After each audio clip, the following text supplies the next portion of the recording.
Hello and welcome to Ezekiel chapter 45. We've been going through the book of Ezekiel, a great book of prophecy, great word pictures and all.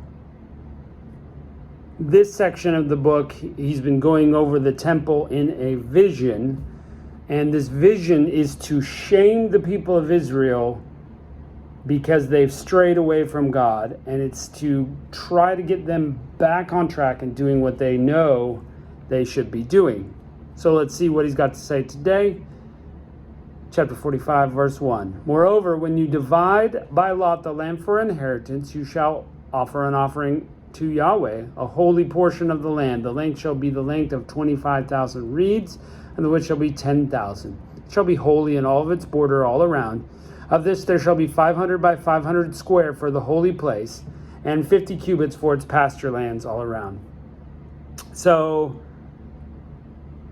saying that the area around the temple should be holy, 2,500 long or 25,000 long and 10,000 wide, and within that the temple is 500 by 500 and a place for the pasture lands, and all of it's holy. Verse 4, it is holy portion of the land. It shall be for the priests, the ministers of the sanctuary who come near to minister to Yahweh. It shall be a place for their houses and a holy place for the sanctuary.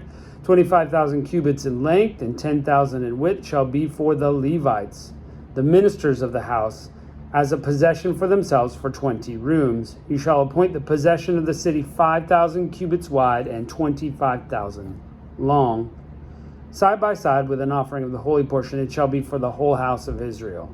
So almost similar, but next to it, a similar sort of property size. What is for the prince shall be on the one side, and on the other side the holy allotment of the possession of the city, in front of the holy allotment and in front of the possession of the city on the west side, westward, and on the east side, eastward.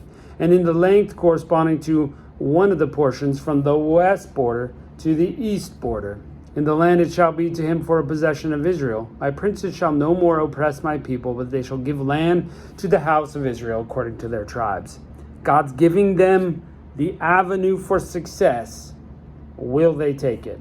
The Lord Yahweh says, enough, you princes of Israel. Remove violence and plunder and execute justice and righteousness. Stop dispossessing my people, says the Lord Yahweh. You will have just balances, a just ephah and a just bath. The ephah and the bath shall be of one measure, that the bath may contain 1/10 of a homer, and the ephah 1/10 of a homer. Its measure shall be the same as a homer. The shekel shall be 20 gerahs. 20 shekels plus 25 shekels plus 15 shekels shall be your mina.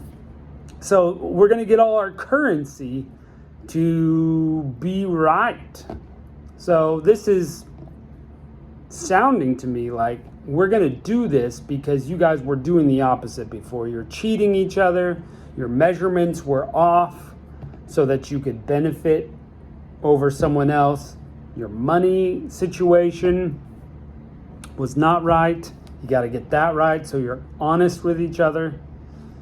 Verse 13, this is the offering what you shall offer, the 1/6 part of an ephah from a homer of wheat, and you shall give the 1/6 part of an ephah from a homer of barley. And the set portion of oil, of the bath of oil, 1/10 of a bath out of the core, which is 10 baths, even a homer, for 10 baths are a homer. And 1 lamb of the flock out of 200 from the well-watered pastures of Israel, for a meal offering, for a burnt offering, and for peace offering to make atonement for them, says the Lord Yahweh. Gonna be sacrifices. So this is how we know it's kind of like, this is what you should be doing. Because once Jesus came, he is our sacrificial lamb, so we don't have to sacrifice anymore. Verse 16, all the people of the land will give this offering for the prince in Israel. It shall be the prince's part to give the burnt offerings, the meal offerings, the drink offerings in the feast, and on the new moons and on the Sabbaths, and all the appointed feasts of the house of Israel. He will prepare a sin offering, the meal offering, the burnt offering, and the peace offering to make atonement for the house of Israel.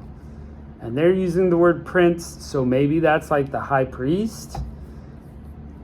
I don't know. That's interesting.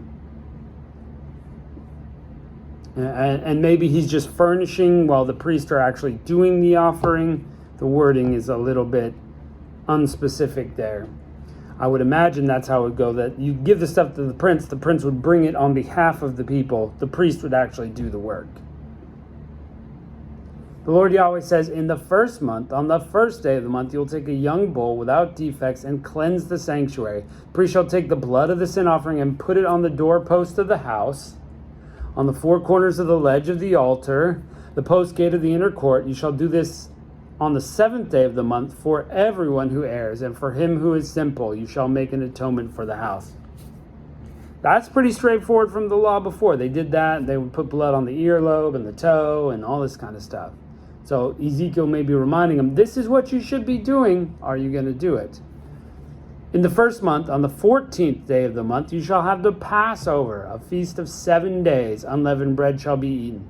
On that day, the prince will prepare for himself and all the people of the land a bull for the sin offering.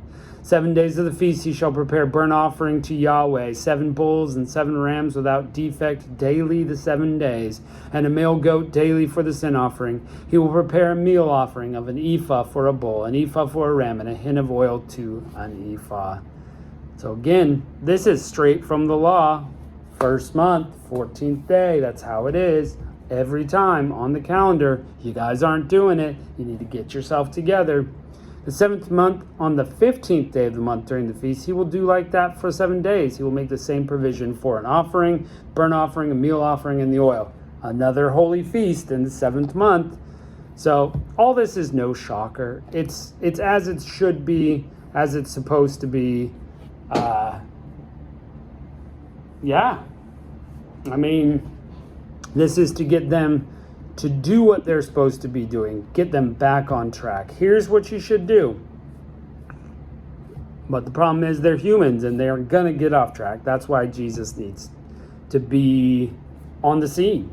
That's why he's got to be there so that he can fix what's wrong, or he can atone for what's wrong. And then through the Spirit, he can bring us into obedience. Oh, great chapter, like always. Love this book. It's a great book. It's, so far, my favorite prophetic book as we've been going through the Bible. So thanks for joining us, and we'll catch you next time.